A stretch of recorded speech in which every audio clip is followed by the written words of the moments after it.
27 तारीख को क्यों उस बच्चे को अरेस्ट किया गया, और अगर अरेस्ट किया गया तो क्यों इनको लिखित सूचना नहीं दी गई।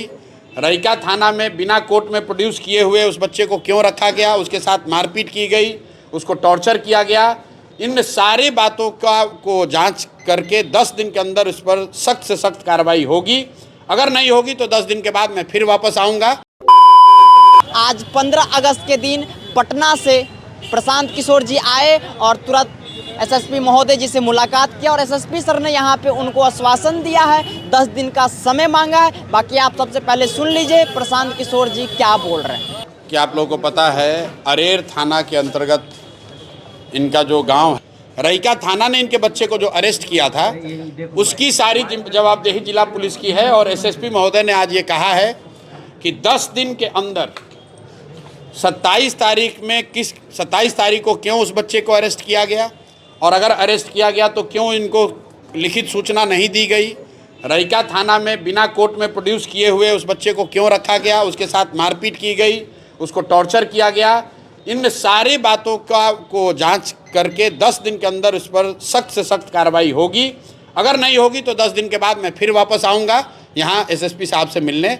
अभी उन्होंने हम लोग के सबके सामने यह आश्वस्त किया है कि 25 तारीख तक जिन अधिकारियों की अगर उनकी कोई गलती होगी तो उनकी जवाबदेही तय होगी, उन पर कार्रवाई होगी ही होगी। ये रहिका थाना के मामले की बात है। दूसरा, जो मंडल कारा में रहते हुए उसकी डेथ हुई है वो जांच का विषय है, वो जांच अभी चल रही है। पोस्टमार्टम रिपोर्ट 2 या 3 दिन में उन्होंने कहा है आ जाएगी।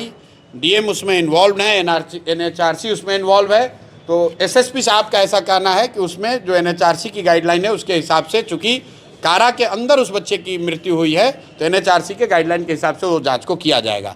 तो पहले पहलू की जिम्मेवारी जिला पुलिस प्रशासन की है, वो उन्होंने जिम्मेवारी स्वीकार की है, उन्होंने जांच की बात स्वीकार की है, 10 दिन का समय सीमा तय किया है।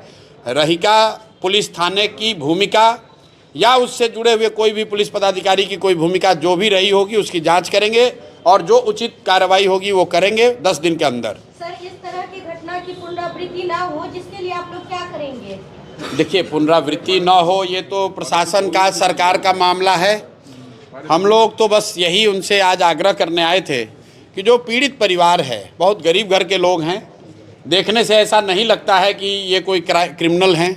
इनकी ये माँ है बच्चे की, इनके हस्बैंड की डेथ हो गई है पहले किसी रेल एक्सीडेंट में, इनके पैर में हवाई चप्पल तक नहीं है। 2 इनकी बच्चियाँ हैं, एक ने आग दिया है और एक बड़ी बहन है। पुलिस के जो यहाँ एसएसपी हैं, पदाधिकारी हैं, उन लोगों ने भी देखा, वो बात को समझ रहे हैं कि और कुछ नहीं तो मानवता के नाम पर इनके साथ इंसाफ होना चाहिए। 19 साल का इनके लड़के की डेथ हुई है, हत्या हुई है या डेथ हुआ है, तो इनके साथ इंसाफ होना चाहिए। अभी उन्होंने सारी बात स्वीकार की है कि वो इसको तुरंत हर तरह से हर स्तर पर जाँच करेंगे और इंसाफ होगा, ऐसा उन्होंने आश्वस्त किया है। तो 10 दिन का टाइम उनको हम लोग दे रहे हैं। 3-4 दिन अभी तो इनका क्रियाक्रम भी पूरा नहीं हुआ इनके बच्चे का, तो वो हो जाएगा। अगर नहीं हुआ तो इस मामले को जिले के ऊपर हम लोग डीजीपी से, चीफ सेक्रेटरी से भी मिलेंगे। लेकिन मेरा अभी भी आग्रह यही होगा यहाँ के प्रशासन से, डीएम से, यहाँ के एसएसपी से कि इस परिवार के साथ अगर जाती हुई है तो आप लोग इंसाफ कीजिए। ये कोई ऐसा मामला नहीं दिखता है जिसमें प्रशासन का कोई वेस्टेड इंटरेस्ट होना चाहिए, लेकिन फिर भी इनके साथ अगर कोई नाइंसाफ़ी हुई है तो इनके साथ वो इंसाफ होना चाहिए। भाई आज तो अभी हम लोग आए हैं। देखिए, घटनाएं तो रोज़ होती हैं, पूरे राज्य में हो रही हैं, हर घटना में हम लोग नहीं जा सकते हैं। लेकिन ये मामला प्रथम दृष्टया लगता है कि प्रशासन से या व्यवस्था से इनके खिलाफ नाइंसाफ़ी हो गई है, इसलिए आज 15 अगस्त है फिर भी आए हैं। और फिर मैं आपके माध्यम से प्रशासन से भी अनुरोध करूँगा कि इम्पार्शियल होकर अगर इस परिवार के साथ नाइंसाफ़ी हो गई है तो इनकी मदद कीजिए, इनको इंसाफ दीजिए। बाकी 10 दिन का मोहलत एसएसपी महोदय जी के द्वारा लिया गया है, 10 दिन का मोहलत। बाकी प्रशांत किशोर जी ने बोला है कि 25 तारीख तक का समय, यानी 10 दिन उस दिन समाप्त हो जाएगा।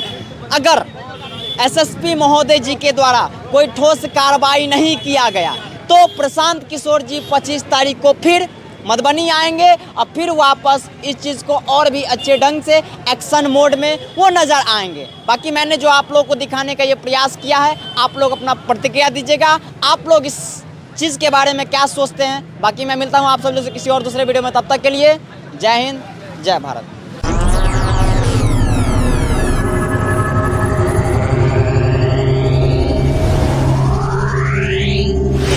Right. है।